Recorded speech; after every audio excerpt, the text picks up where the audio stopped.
Bonjour à toutes et à tous pour notre émission bi-hebdomadaire sur Tiloche Radio en langue française qui s'appelle Francia Anga. Alors aujourd'hui on est 4 autour de la table, on a 2 chroniqueurs qui nous ont rejoints et Suzanne Querechy avec qui on va parler de son film Terre Fertile. Bonjour Suzanne. Bonjour.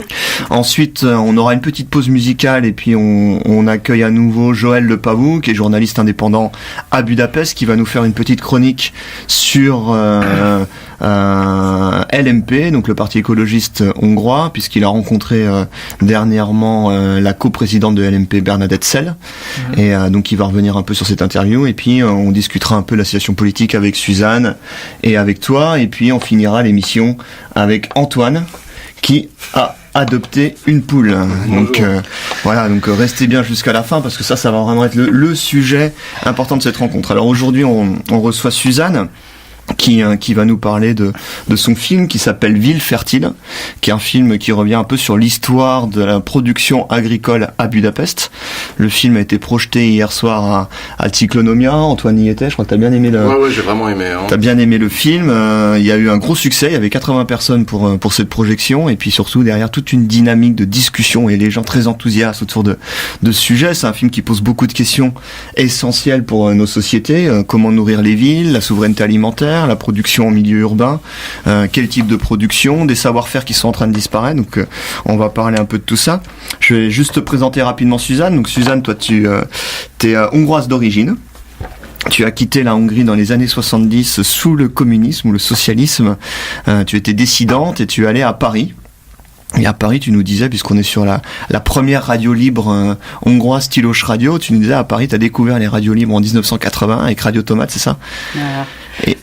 Et puis donc depuis t'es militante écologiste, militante féministe pour la paix, pour la justice sociale, l'émancipation, etc. Et Ville Fertile, c'est ton 3e film. T'avais fait un premier film, je crois, sur l'Altertour. Donc c'est mon 7e. 7e film, hein, voilà. Alors, quels étaient les premiers films ?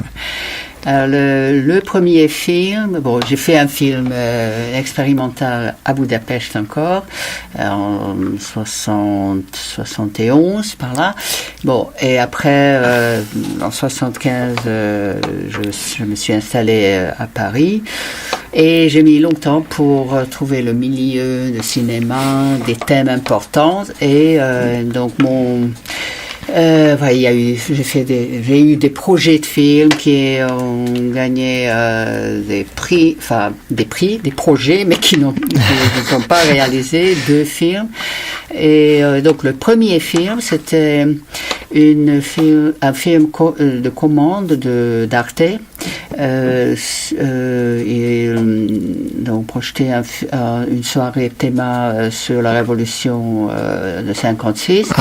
Et donc on a le projet, un des projets qui n'a pas abouti était sur François Feiteux, historien des démocraties populaires,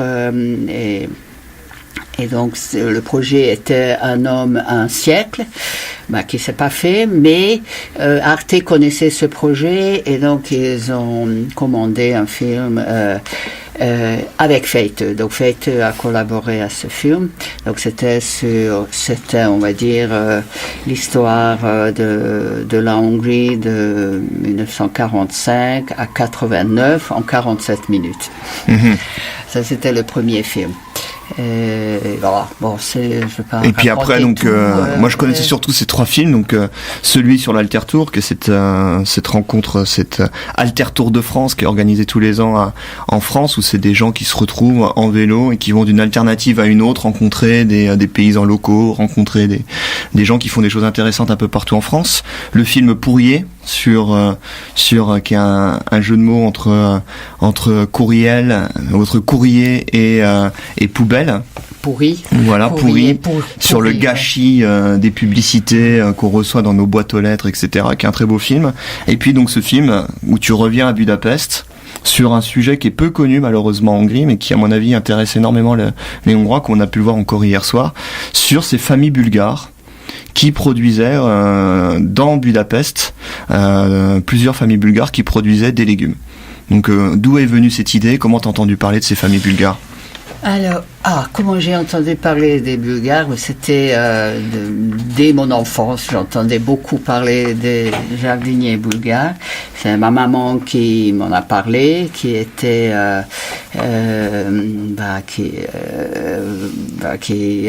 qui fuyait donc, pendant l'occupation. Elle raconte dans le film qu'elle n'est pas entrée dans le ghetto, et donc elle vivait en illégalité avec des faux papiers, faux noms, et donc elle a été employée chez des maraîchers bulgares à Zouglo, et donc en partie, ils ont contribué à sa survie de la guerre, et du coup à ma vie aussi. Et donc, dans mon enfance, elle m'en a beaucoup parlé, avec beaucoup d'affection. Donc, je suis grandi avec les jardiniers bulgares. Mais quand j'étais enfant, au marché à Varmhaskerut et à d'autres marchés, il y avait plein de maraîchers bulgares, et on les aimait beaucoup, puisqu'ils avaient des produits primeurs magnifiques, ils étaient très gentils, donc tout le monde les aimait, on les connaissait bien. C'est la génération des 30 ans qui les connaît plus, parce qu'ils sont en train de disparaître. Mais en fait, l'idée est venue,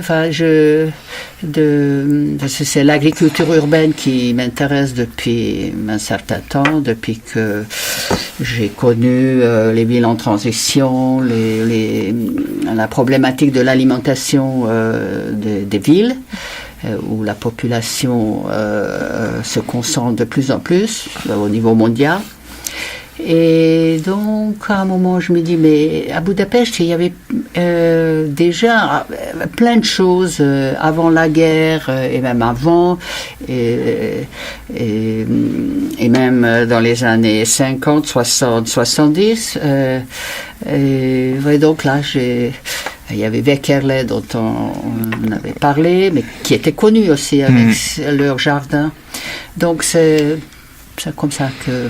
Donc l'idée, c'est aujourd'hui les grandes villes font face à d'énormes défis pour se nourrir, notamment avec les enjeux liés aux énergies, aux pics de pétrole, etc. On mange du pétrole dans les grandes villes, et avec ce film, on voit par rapport à ce qui est montré au niveau de ces familles bulgares, c'est que les solutions, elles existaient déjà, quoi. Ah oui, simplement avec comme il raconte, qu'avec l'entrée en Union européenne, le programme de l'adaptation structurelle a touché en plein fouet, et pas seulement les maraîchers bulgares, ils disent tous les petits producteurs en Hongrie, donc ils ne peuvent plus tenir la concurrence avec les multinationales qui l'arrivée de la grande distribution, l'agro-business, qui fait qu'ils étaient plus concurrents avec leurs produits. Alors, et ces familles bulgares, elles sont arrivées quand en Hongrie? Quelle est un peu l'histoire de cette aventure? Ils sont arrivés il y a longtemps, et en fait ces maraîchers bulgares ont appris leur métier avec les occupants ottomans de la Bulgarie. Donc les Ottomans nourrissaient très bien leurs soldats. D'ailleurs, beaucoup d'historiens attribuent leur succès à ce fait-là. Et donc, à chaque endroit qu'ils occupaient, ils employaient des locaux pour produire des légumes dont ils avaient besoin. Donc, ils ont appris aux Bulgares de produire les légumes, les légumes de la Méditerranée. Et alors, quand ils se sont retirés de la Bulgarie, il y a eu vraiment une couche importante des maraîchers qui sont restés sans emploi. Et donc, ils commençaient à s'essaimer dans la monarchie austro-hongroise. Ils allaient vers le nord, nord-est vers l'Ukraine, et nord-ouest vers la Hongrie, vers Prague, et même jusqu'à Vienne. Et ça, c'était milieu de 19e. Et donc à Óbuda, j'ai lu des documents, même dans les années 30, il y a 1830, et il y avait déjà 5 familles bulgares. Et donc, alors là, le film, dans le film, on parle, donc les familles qui parlent et retracent leurs ancêtres jusqu'aux années 30 du XXe siècle. Donc, quel moment où c'est l'essor de Budapest. Budapest n'existe pas encore à ce moment-là, c'est 3 villes, et puis il y a la révolution industrielle qui arrive en Hongrie, et Budapest devient une grande ville au cœur de l'Europe centrale. Et il y a aussi donc tous ces jardins bulgares qui permettent de produire une quantité non négligeable. Enfin, c'est la majorité des légumes consommés à Budapest. Et il y a quelque chose d'intéressant encore que je voulais dire, c'est qu'ils avaient vraiment, ils ciblaient les villes pour le marché, enfin pour la vente, et des villes qui étaient sur les bords de rivières, parce qu'ils avaient besoin d'eau. Pour l'irrigation. Dans le film, ils racontent qu'ils étaient très économes en eau, mais ils avaient besoin. Et donc, les villes sur le Danube étaient idéales. L'eau n'était pas encore polluée. Ça donnait des légumes très sains. Joël. Est-ce que au moment de l'essor donc de cette communauté entre guillemets de maraîchers bulgares en Hongrie, plus particulièrement à Budapest, on pouvait vraiment parler, voilà, de comme je disais au début, de communauté au vu de leur nombre? À combien on estime à peu près leur nombre au moment de leur apogée? Au moment de leur apogée à Budapest, c'est je sais pas, 200-300 familles. Donc c'était important. Pas mal, ouais. Et encore dans les années 80 du XXe siècle, il y avait là à ce moment-là quelque chose comme 80 familles, et ils produisaient 88% des besoins des Budapestois en légumes. C'est énorme. Hein. Et Budapest, on parle quand même d'une ville de 2 millions d'habitants. Pratiquement autonome. C'est incroyable. Ce qui est un exemple formidable par rapport aux enjeux qu'on rappelait en début de film. Antoine, tu avais une question. Oui, vous disiez là juste avant que ça existe aussi à Vienne, à Prague. On a vu les mêmes modèles qui ont vécu là-bas. Est-ce que vous savez si dans certaines villes il y a eu un débouché, si finalement ils ont réussi à se reconvertir, à continuer leur business sans interruption, sans le problème, sans qu'il y ait eu ce problème, apparemment par rapport au communisme, ils ont perdu leurs terres, ils n'ont pas pu les exploiter. Est-ce que vous savez si dans certains pays ce sont toujours des maraîchers. Tu veux dire aujourd'hui? Oui. Et non.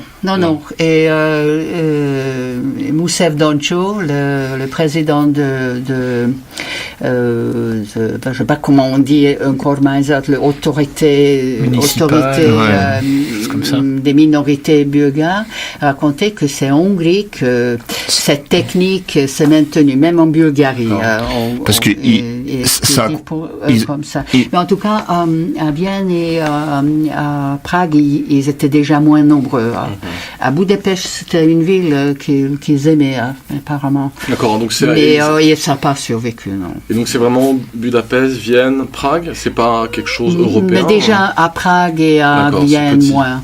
C'était moins important qu'à Budapest. Et pourquoi avoir choisi ces pays? Pour leur proximité, tout simplement, ou parce qu'il y avait déjà en quelque sorte un plan, ou voilà, est-ce que c'était juste question de géographie?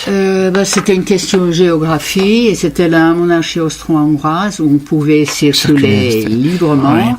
Et il y avait ces grandes fleuves, le Dunan et le Tisa, donc c'était qui lie les pays de la monarchie. Donc c'était en quelque sorte un choix naturel. Et donc ces familles-là sont, depuis 90, la chute du socialisme, l'arrivée de l'économie de marché, de la grande distribution, etc., petit à petit économiquement disparaissent.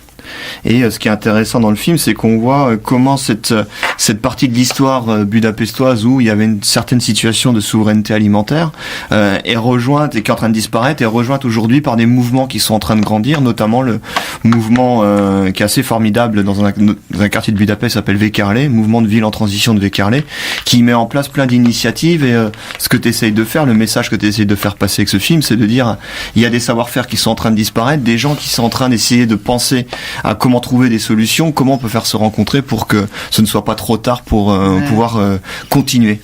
Oh ben je suis vraiment enthousiaste de ce que les gens font avec Erlen, mais ce que j'aimerais bien, c'était un petit peu le désir derrière ce film, c'est que les deux vivent ensemble. Parce que là, chez les Bulgares, il y a ça c'est de maraîchage professionnel. Et donc il y a vraiment une grande un grand savoir-faire, les techniques, notamment en termes d'irrigation, voilà, de terre. Et donc ils connaissaient.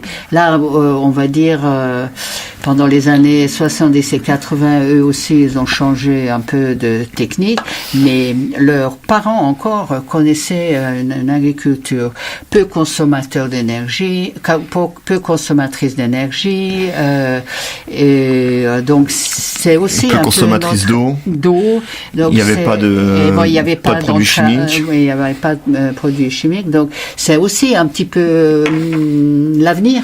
Ça devrait. Donc moi j'aimerais bien qu'ils ne disparaissent pas et au contraire qu'il y ait un renouveau et que des jeunes Bulgares continuent. Mais en fait, pour le moment, pour l'instant, on a cette impression que la première partie du film, Les jardiniers bulgares, c'est le passé, le présent, et les gens de Veckerle, c'est l'avenir. Mais les Bulgares aussi pourraient appartenir à l'avenir. Mais bon, c'est le lien qu'il faut arriver à faire. C'est ça, il faudrait qu'ils reçoivent de l'aide, un peu, pas forcément financière, mais de sentir qu'il y a un soutien, que ce qu'ils font, ça appartient pas au passé. Il faudrait qu'eux-mêmes ils se dynamisent, parce qu'ils sont un petit peu longs à la détente, je trouve. Ils sont un peu, moi, de ce que j'avais pu ressentir ou avoir comme retour de personnes qui les avaient rencontrés, etc. Ou quand on les a vus lors des projections, on les sent un peu fatalistes en disant ce qu'on a fait, ce qu'on connaissait, ça appartient au passé. Nos enfants vont faire d'autres métiers, se dirigent vers d'autres. Et c'est assez compliqué de retourner psychologiquement au niveau des perceptions cette situation. Oui, mais je pense aussi que ça c'est vrai, mais je pense aussi que eux ils devraient changer un peu de système, de comprendre.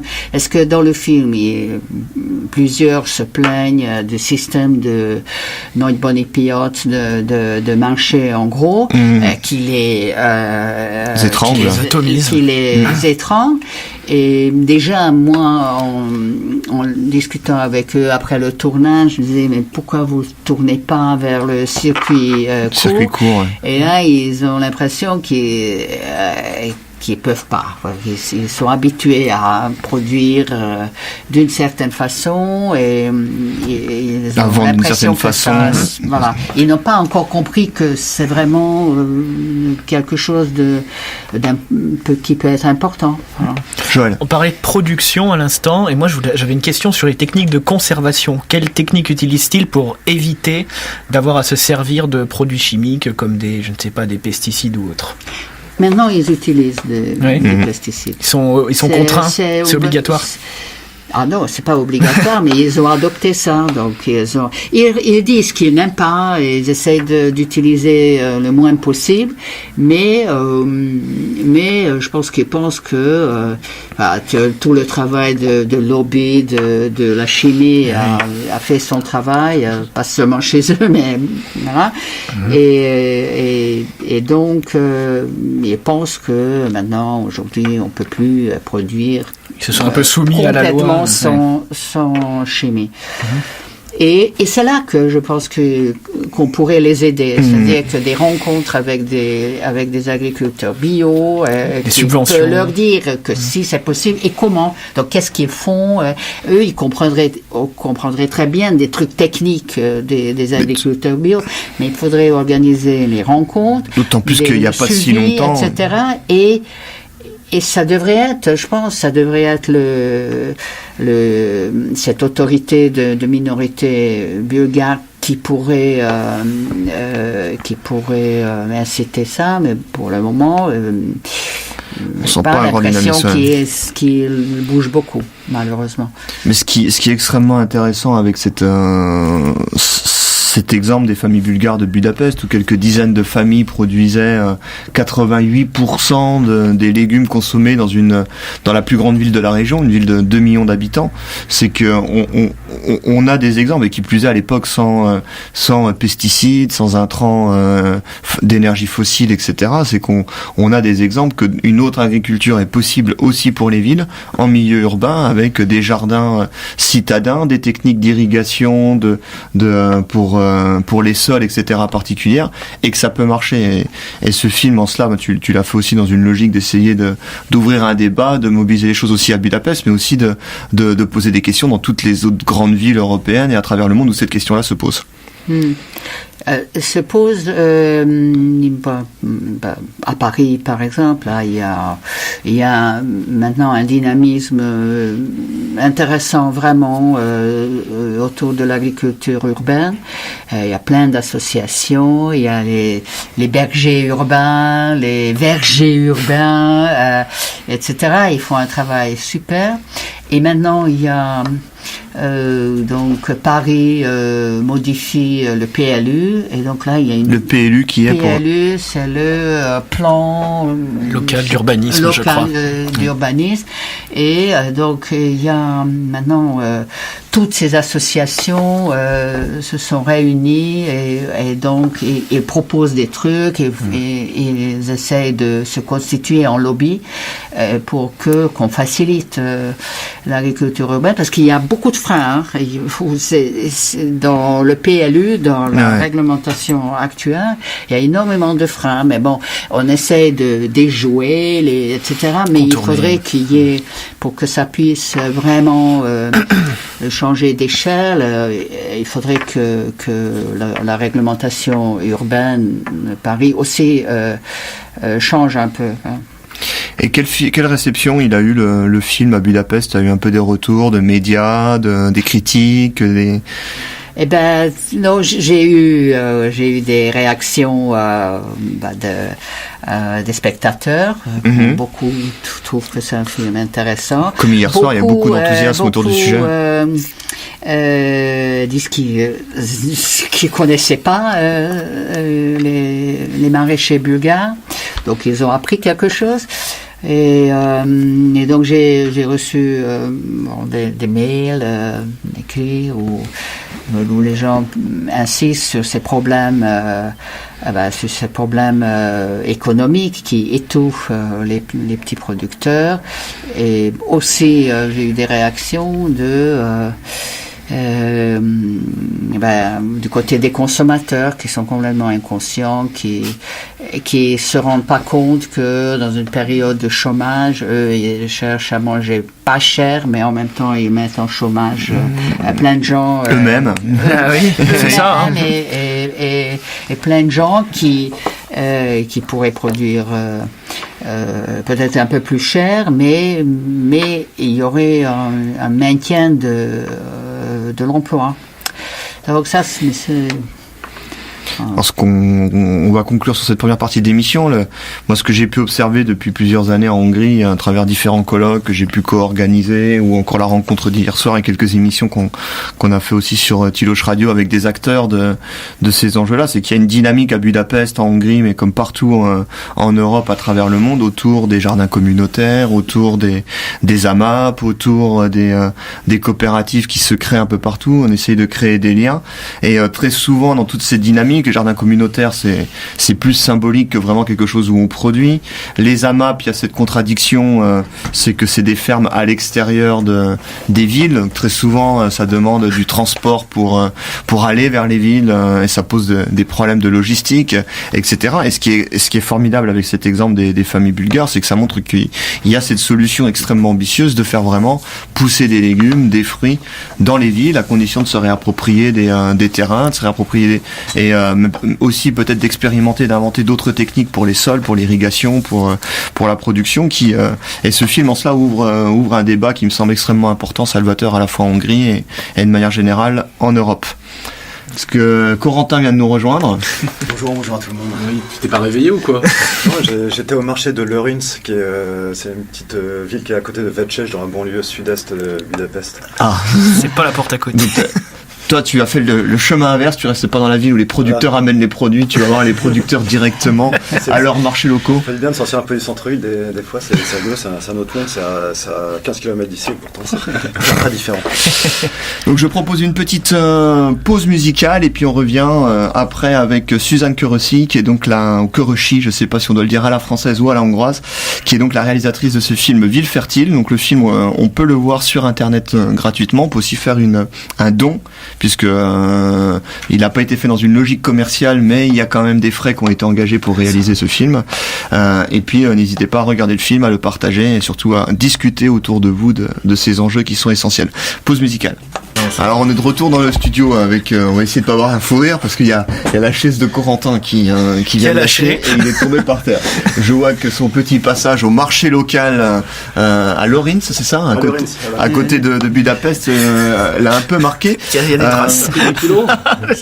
Alors on va essayer de retrouver notre sérieux après cette première partie où on a parlé du film Ville Fertile. On va continuer un peu sur un sujet assez identique et Suzanne ne manquera pas de revenir et de questionner le rôle des politiques par rapport à ce qu'on a évoqué en première partie d'émission avec la chronique de Joël qui prépare donc à rencontrer Bernadette Sell qui est la coprésidente du parti écologiste LMP. C'est ça. Et qui va nous résumer un peu le contenu. Quelque sorte des morceaux choisis. Voilà, parce qu'il n'a pas envie de tout dévoiler de l'article qu'il va publier autour de ça. Je suis un as du teasing, oui. Voilà, donc un peu de teasing. À toi, Joël. Un tout petit peu.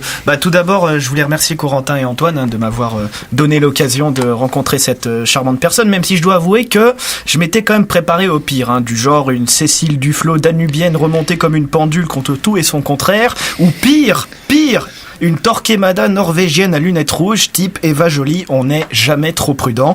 Heureusement, pas de lézard les gars, Detty, elle est cool, Bon, son CV en 2 mots pour ceux qui n'ont jamais entendu son nom. 38 ans bientôt, né à Pécs, au sud-ouest de la Hongrie, économiste de formation, coprésidente du parti écologiste LMP, une autre politique est possible en version française, avec András Schiffer depuis mars 2013, marié, 2 enfants. Bon, honnêtement, ça roule pour le Dr Sell, Voilà, pour le pédigré de cette charmante quasi-quadra. Mais le sujet est ailleurs, puisque je suis là pour vous raconter mon interview. Et le moins qu'on puisse dire, c'est que Bernadette est une autre sympa et agréable. Rassurez-vous, je n'ai reçu aucun pot de vin ou 2 sous de table en échange de mon adhésion absolue au discours du LMP. Pas de ça chez eux, 2-3 phrases de hongrois en préambule, histoire de briser la glace, et en voiture Simone, Bernadette. Et pour le coup, il y avait de quoi causer, Je résume, victoire du candidat soutenu par la gauche à Veszprém, fin des 2/3 au Parlement pour Orban et sa clique, rapprochement Russie-Hongrie et visite de Poutine à Budapest, corruption endémique, polémique toujours vive autour de la centrale nucléaire de Paks et ses futurs réacteurs moscovites, traité de libre-échange transatlantique, bisbis dans l'opposition, ONG dans la panade, impossible de s'ennuyer. Bon, ne comptez surtout pas sur moi pour vous balancer les formules les plus croustillantes, vous les découvrirez d'ici quelques jours en dévorant, vous avez plutôt intérêt, l'entretien complet sur oulala.org. Ce que je peux en revanche vous confier, c'est que Bernadette Sell est droite dans ses bottes quand il s'agit de parler Europe, économie verte, progressisme et droits de l'homme. Son avis sur l'élection de Zoltán Kész, le fossoyeur de la supermajorité, elle minimise le triomphe arraché au sein d'un bastion conservateur et insiste sur son côté symbolique. Ouvrez les guillemets, je cite, « Il ne collait pas à nos valeurs », tranche la députée. Normal, ce libéral indépendant est un adepte des privatisations, police et rue en ligne de mire. La Fidesz doit néanmoins capter le message, fini l'avantardiste, tempère-t-elle. Le reste est à l'avenant, lutte sans merci contre la corruption si le LMP arrive aux affaires en 2018, refus du traité transatlantique sous peine de poulet au chlore américain et d'agriculture hongroise menacée, et un grand non, un grand nem à l'extension de Paks, à la propagande pro-nucléaire, je reprends l'expression, et aux effets néfastes à prévoir sur le Danube. Bon. Évidemment, Bernadette a aligné les missiles anti-Fidesz, l'ennemi politique numéro 1. Viktor Orban est sourd aux attentes du peuple, notamment quand celui-ci manifeste en masse contre la taxe Internet. Le gouvernement laisse le champ libre aux multinationales payant leurs employés moyards au lance-pierre. Et les Közmunka, ces boulots à 50 000 forint par mois, 160 € si on veut résumer, que les chômeurs doivent accepter sinon on leur sucre leurs allocs, c'est, je cite, encore une fois, de l'esclavage. Attendez, c'est pas tout. Les alliés de gauche en prennent aussi pour leur grade, car selon Bernadette, Ferenc Gyurcsány, donc en gros l'ex-premier ministre qui s'est accroché à son poste après avoir menti lors d'un meeting près du lac Balaton, est coupable d'avoir accéléré le retour d'Orban au pouvoir. Et l'alliance EC-Fogash, donc alliance tout court, créée pour battre Victor aux législatives de mai 2014, s'est plantée car elle glorifiait un système périmé.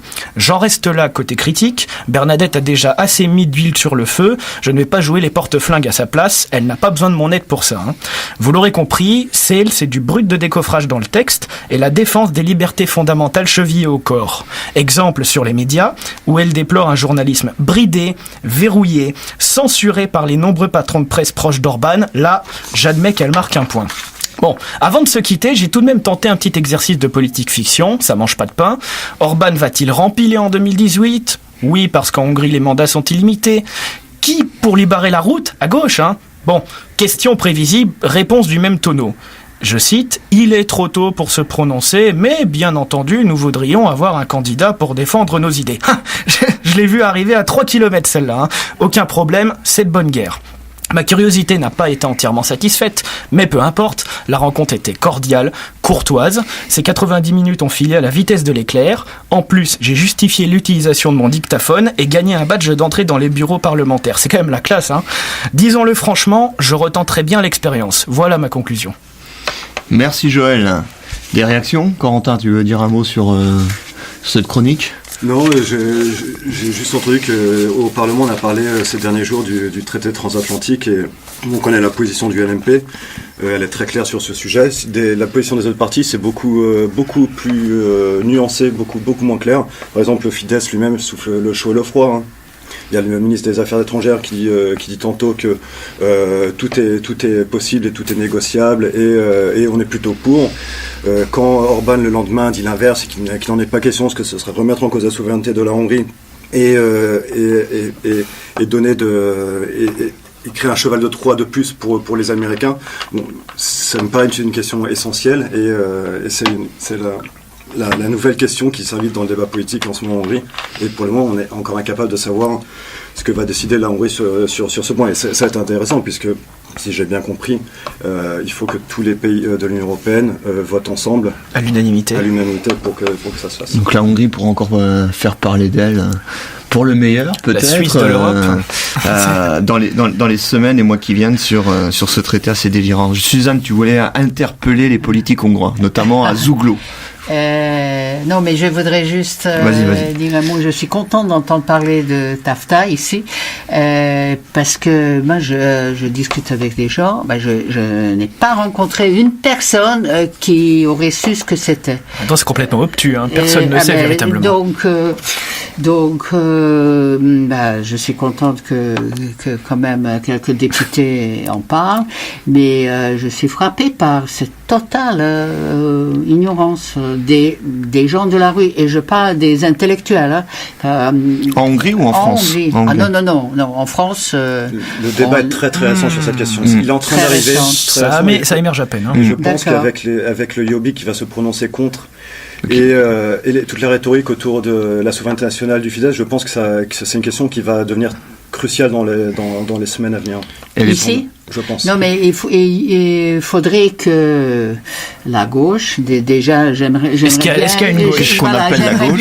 J'ai entendu ce mot gauche à propos de Ducha. J'ai oublié de mettre des guillemets. Et je me dis, waouh, ce serait bien d'avoir un débat sur qu'est-ce que c'est que la gauche. Et voilà. Non, mais qu'il faudrait une information massive sur ce que c'est le TAFTA. Parce que là, que les députés entre eux discutent. C'est des querelles de clocher après. Hein. Voilà. Et quand il y aura, je sais pas, un résultat, etc., encore les gens ne sauront pas de quoi il s'agissait. Et il y a un autre sujet dont j'entends pas parler du tout, c'est la Grèce. Et quand on dit que peut-être on parlera de la Grèce, dit qu'il ne votera pas le TAFTA. Donc ce serait peut-être pas la Hongrie seule qui se démarquera. Mais bon, donc si un suffit, la Grèce, on peut faire confiance. Orban, j'en sais rien. Corentin. La victoire de Syriza a été accueillie dans les journaux de gauche ici comme absolument pas du tout comme un espoir, comme par exemple pouvait le prendre une partie de la gauche française. C'était des irresponsables qui vont foutre le bordel en Europe. Globalement, c'était ça. On fait plus quand on est la gauche et les libéraux. Voilà, c'est ça. Non, mais même un journal Nepsava, on peut quand même dire que c'est un journal de gauche. Oui, ça c'est vrai. Nepsava, Batchag. Disons que Syriza était mieux vu par le Magyar Érlap et le Magyar Nemzet de droite, qui voyaient un premier coin enfoncé dans l'Union européenne et un moyen d'affaiblir l'Union européenne au profit encore de cette indépendance nationale. Souveraineté nationale. Du côté de cette pseudo-gauche hongroise, non, Syriza et la Grèce, on ne veut pas en entendre parler. Non, mais je suis frappée par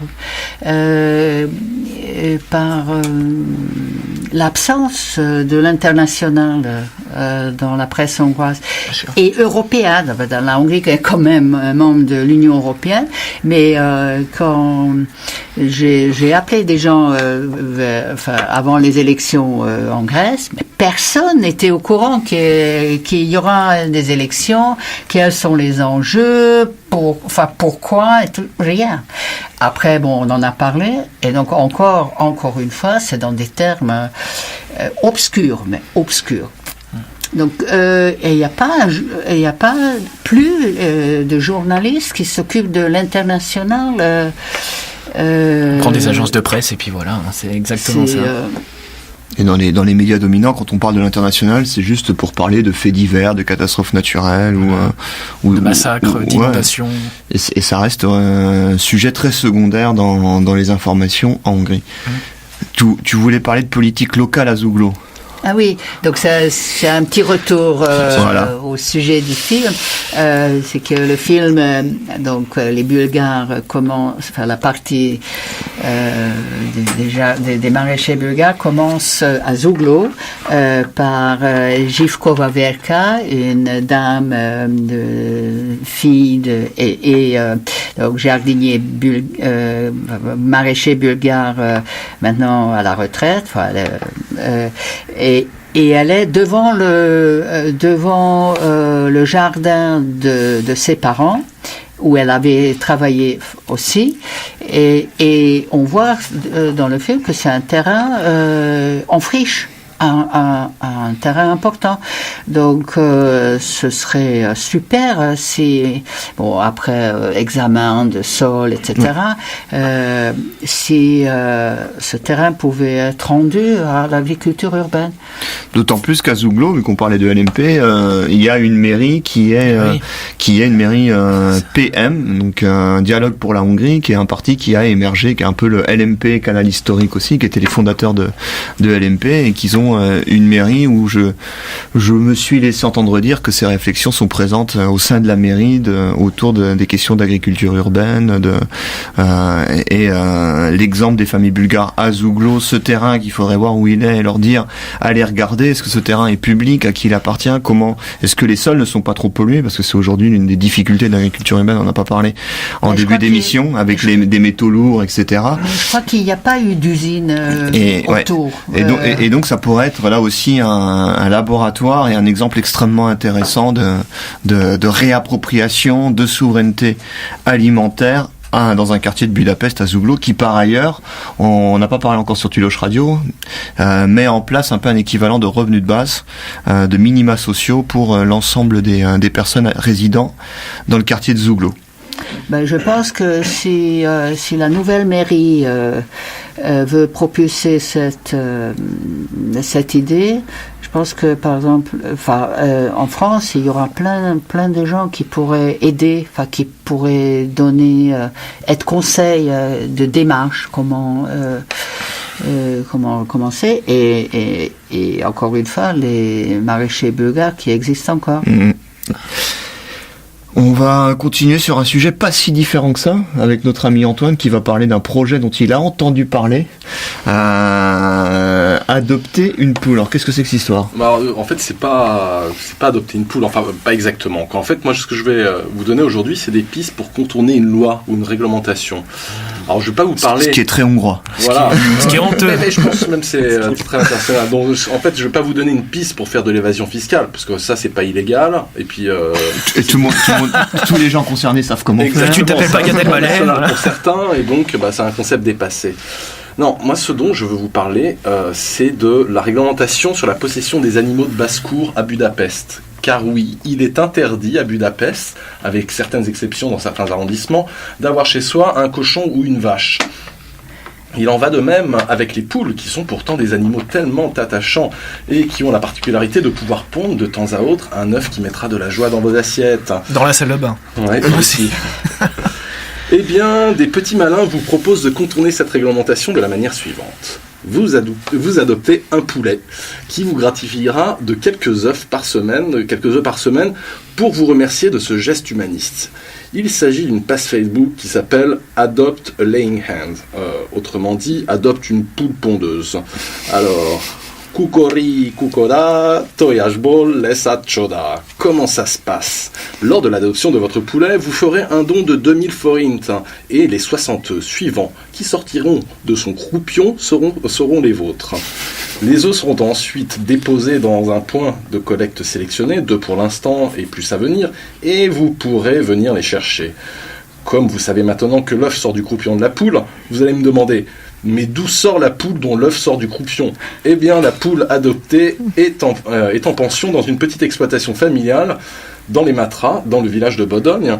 Elle y recevra un traitement digne de son rang et propice au développement de ses œufs. Je vous vois déjà venir avec des réflexions genre pourquoi devrais-je adopter un poulet alors qu'il me suffit de tendre la main au supermarché pour attraper une boîte d'œufs? Ça n'est pas tout à fait la même chose. En adoptant une poule, vous devenez son tuteur légal. Et vous avez donc le droit de regard sur ses conditions de vie et de quoi sont composés ses menus. Vous pouvez même lui rendre visite. Si vous pensez que votre poule est neurasthénique, vous pouvez par exemple décider de lui faire suivre une psychothérapie ou l'emmener faire une marche en forêt. Ou bien vous pouvez lui mettre la pression, au contraire, pour qu'elle ponde plus d'œufs. Bon, j'imagine que vous trépignez maintenant d'impatience à l'idée d'adopter une poule. Malheureusement, juste après le lancement de ce concept la semaine dernière, les services d'adoption ont reçu tellement de demandes que la population des candidats orphelins est aujourd'hui nulle. Il n'y a plus de poulets à adopter. Mais ils travaillent dur pour trouver des poules esselées et ils m'ont même dit d'ailleurs que l'ICRC, qui est l'acronyme en anglais de International Committee of the Red Corn, est engagé dans cette démarche de recherche de candidats. Donc ne soyez donc pas déçus, vous pouvez encore faire une demande d'adoption, seulement vous serez mis sur liste d'attente jusqu'à ce que l'on puisse vous proposer un candidat. Toujours dans la même démarche d'ailleurs, il sera bientôt possible d'adopter une vache. Alors une vache produit quotidiennement en moyenne 40 litres de lait. Alors oui, ça fait pas mal de litres de café au lait chaque jour, mais ce service proposera non pas d'adopter une vache entière, mais d'adopter l'une de ses 4 mamelles, dont son pouls est composé, 2 paires devant, 2 paires derrière, en tout 4 trayons, ce qui ne représente seulement 10 litres de lait par jour, ce qui est quand même plus gérable. Pas mal, non, hein? Qu'est-ce que vous en pensez? Bon, maintenant, je m'adresse à vous, mes lapins, autour de cette table. Est-ce que vous allez adopter une poule, quoi? Bien sûr. Suzanne, tu vas adopter une poule? Oh oui, je vais adopter. Mais il y a une question qui me tracasse. Et pourquoi à Matra et pourquoi pas près de Budapest? À Zuglo, par exemple. Voilà, on y revient. Le parti, c'est pas dialogue pour les poules, c'est dialogue pour la Hongrie. Mais ça peut se faire. Il faut répondre à cette question. Antoine, je sens que c'est une question compliquée, hein, t'es pas obligé de répondre. Il a peur de se dévoiler là. C'est assez simple. C'est que il y a déjà des installations qui existent dans tous ces villages de Matra, autour de Matra et dans beaucoup d'autres villages de Hongrie. Et en fait, on s'aperçoit que d'année en année, les poulaillers diminuent parce que les gens n'ont pas de débouchés pour leurs œufs. Donc les installations sont là, les gens savent s'y prendre. Maintenant, ce qu'il faut, c'est remplir ces poulaillers.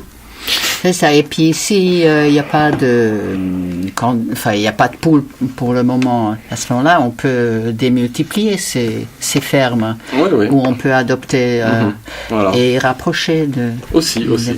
Si je peux rebondir sur ta chronique, tu disais qu'il est interdit à Budapest de posséder des poules, des vaches, tout ça. J'ai rencontré la sociologue Jouja Ferguet il y a quelques jours. Qu'on avait reçu sur Tiloche Radio il y a 2 ans, je crois, à peu près. On a parlé de l'évolution de l'aide sociale en Hongrie. Vous savez qu'à partir du 1er mars, donc demain ou après-demain, une grande partie de l'aide sociale va être gérée au niveau de la municipalité donc l'État va transférer aux municipalités, donnant de larges pouvoirs à monsieur le maire. On parle aussi de féodalisme et de clientélisme pour les détracteurs. Et du coup, chaque municipalité a toute autonomie pour créer les règles selon lesquelles elle va assister telle ou telle personne, aider telle ou telle personne. À Miskolc, il y a une règle qui est rigolote. Dans toute la Hongrie, il y a une règle qui date de 1990, je crois. Si le gazon de la pelouse fait plus de 14 cm, on peut se faire sucrer les allocations. Ça existe déjà. Qui vient avec une règle la municipalité de Miskolc innove. À Budapest, on n'a pas le droit d'avoir des poules et des vaches. À Miskolc, si tu as des rats dans ton jardin, fini les allocations. Si tu as une famille de souris, des rongeurs, terminé. Donc il faut adopter un chat là. Un cochon d'Inde. C'est écrit dans la loi de la municipalité maintenant. Donc notre émission malheureusement touche à sa fin. Ça fut une fois de plus passionnant. Merci à nos deux chroniqueurs Joël et Antoine. Corentin qui est arrivé en cours d'émission mais qui a été pertinent dans ses interventions. Malgré son retard. Exactement. Et puis un grand merci à Suzanne pour un grand merci surtout pour ce film moi que je conseille vraiment de regarder qui s'appelle Ville fertile. On mettra le lien, donc il est déjà présent sur Oulala. On mettra le lien en bas du podcast de l'émission radio. Et de la même manière, le film est disponible pour organiser des discussions, des rencontres publiques, comme on a fait hier soir à Cyclonomia, et on a pu voir que c'est un sujet qui interpelle, qui intéresse les gens, et c'est un film aussi qui peut faire des petits, c'est-à-dire qu'on va peut-être se retrouver toutes et tous à adopter des poules un peu partout à travers le monde en regardant ce film, c'est-à-dire que ça donne des idées pour trouver des solutions par rapport aux enjeux alimentaires pour les grandes villes. Merci à toutes et à tous. Merci pour l'invitation. Ça se fait un plaisir. Sympa. Et puis on se retrouve dans 2 semaines pour une nouvelle émission en langue française sur Tiloche Radio, Frontier Anguilla. À bientôt. Ciao.